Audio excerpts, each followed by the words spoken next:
Bom dia! Estamos de volta com o nosso devocional Florescer, hoje número 356. E nós estamos vamos finalizar amanhã, o nosso tema desta semana, que é a esperança, o perfume da alma, ou a esperança, a âncora da alma. E hoje eu trouxe alguns textos, da palavra de Deus a respeito de esperança, que nós vamos meditar. Sempre os textos da palavra de Deus, eles têm um princípio importante e eu gostaria de hoje meditar a respeito de alguns princípios ligados, então, a este tema esperança. Hoje nós temos um dia de sol em Mogi das Cruzes.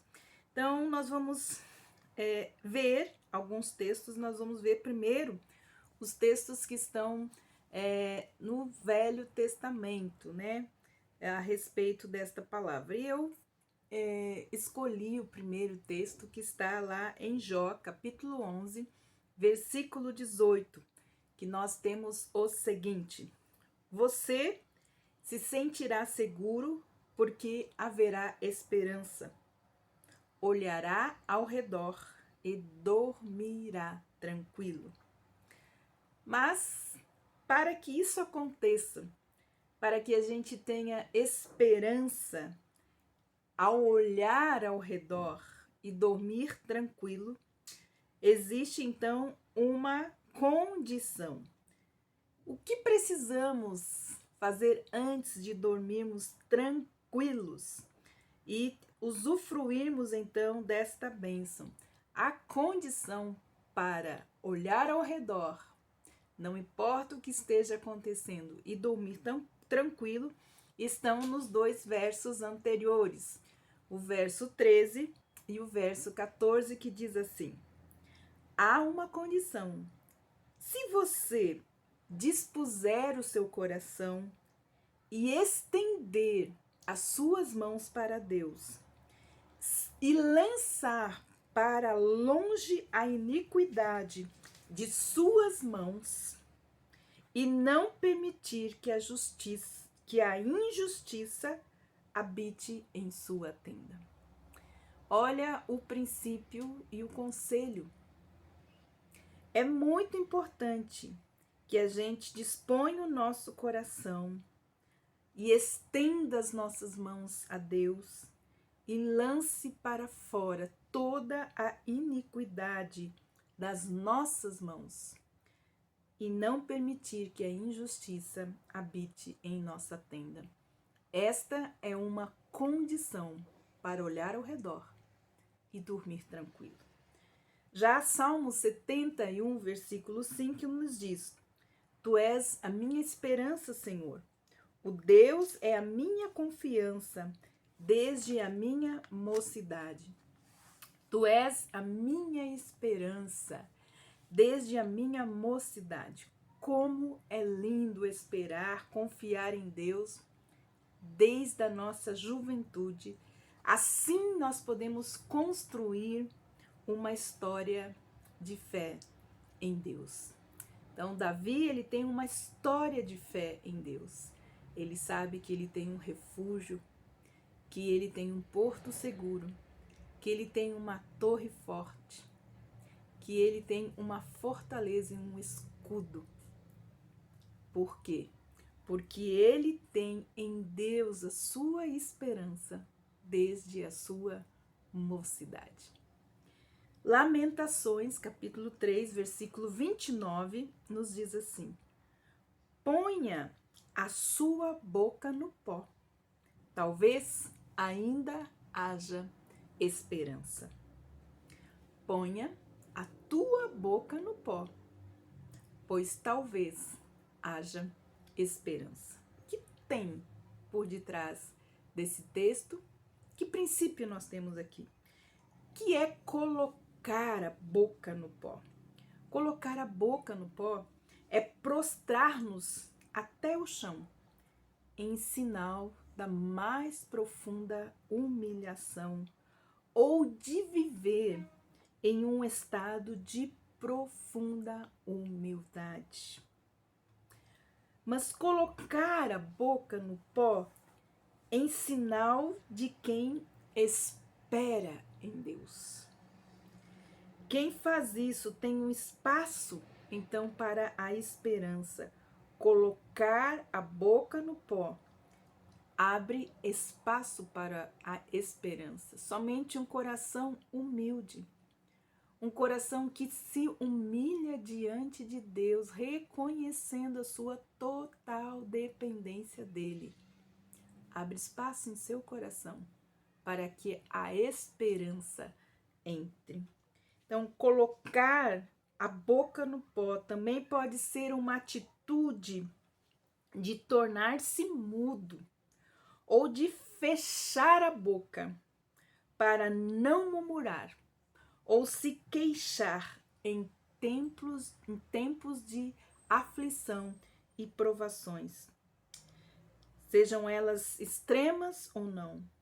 Aqueles que confiam e esperam no Senhor se deitam humildemente diante de Deus e esperam pacientemente até que alguma esperança resulte desta sua atitude de humildade, de reconhecimento de que sem Deus não há. Uma atitude, né? Humilhar-se diante de Deus, ser humilde, reconhecer fraquezas, fragilidades e a nossa necessidade de Deus. Isso é colocar a boca no pó para que talvez a esperança, haja então esperança, ou em outra tradução, para que abra a porta para que a esperança entre em nossos corações. Já Oséias, capítulo 2, versículo 15, nos diz assim: E ali eu lhe devolverei as suas vinhas, e farei do vale de Acor uma porta de esperança. Ali me responderá, como nos dias da tua mocidade, e como no dia em que saiu da terra do Egito. Aqui nós temos também um princípio muito importante. Como nós podemos sair do vale do Acor e entrar pela porta da esperança? Então, este vale de Acor é o vale onde Acã, lá no Egito, e toda a sua família foi morto, apedrejado como castigo das consequências da sua cobiça e da sua idolatria. Nós encontramos esse texto lá em Josué capítulo 7. Então nós lembramos que não era para que eles iam entrar em uma cidade, não era para pegar nada. E Acã, né, muito ambicioso, pegou uma espada, uma capa e eu acho que alguns ídolos de ouro. E ele foi castigado, né? Abriu-se a terra e a família toda então foi engolida pela terra. E aí, nesse lugar, foi chamado o Vale de Acor. E o que significa então o Vale de Acor? Vale de Acor significa confusão, infelicidade e desgraça. Pois esse tinha sido então o destino de quem se recusara a pôr o Senhor como o único Deus e verdadeiro. Então, quando a idolatria está no nosso coração e Deus não é o primeiro, então nós podemos viver em confusão, muitas vezes em infelicidade e também em desgraça. Porém, e é para isso que importa agora olhar, pois será neste mesmo vale, né, a promessa de Deus para o povo, será neste mesmo vale, o Vale de Acor, que o Senhor abrirá, então, uma porta de esperança, segundo está anunciando o profeta Oséias. Então, um profeta, né, da excelência, este profeta é o profeta da misericórdia, atento como nenhum outro profeta aos sentimentos de Deus, a sua benevolência, a sua compaixão e o favor dos homens. Para nós, Mesmo que nós estejamos vivendo no vale do Acor, no vale da confusão, da infelicidade, da desgraça, da desilusão. Então, aqui Deus promete que Ele pode abrir para nós a porta da esperança. Eu lembro que tinha um programa de televisão, né, que se chamava Porta da Esperança. Então as pessoas tinham sonhos e esperavam às vezes encontrar pessoas ou ganhar algumas coisas, né, que elas precisavam. Então se abria a porta da esperança.